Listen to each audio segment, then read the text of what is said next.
What's going on, man? Play a little Ground On Down by Ben Harper. Know what I'm saying? So this is this is a sugar baby.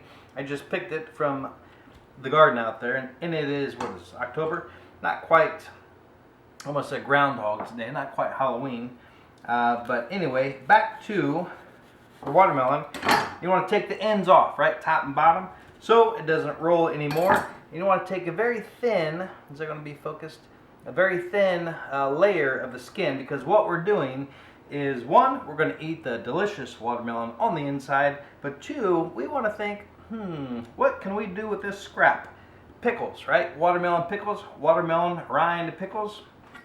That's what we're going to do. In order to get that, we don't want the skin.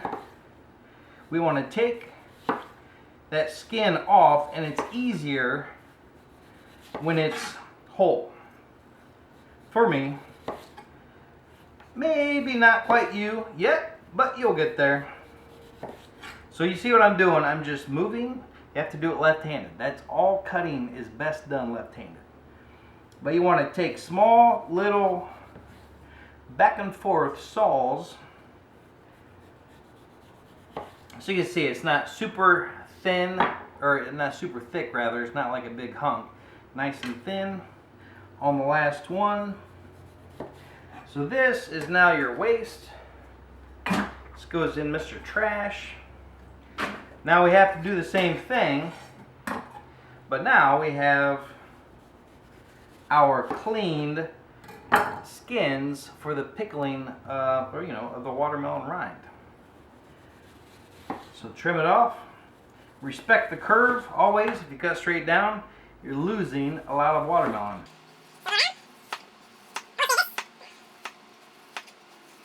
So all of these we're going to put into our pickling liquid, and I'll do another little video on that, but this one is going to be so good, so easy.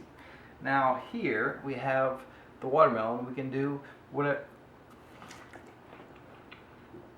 can take a bite, it doesn't matter. I think it's good. Literally, I just picked it. Woo!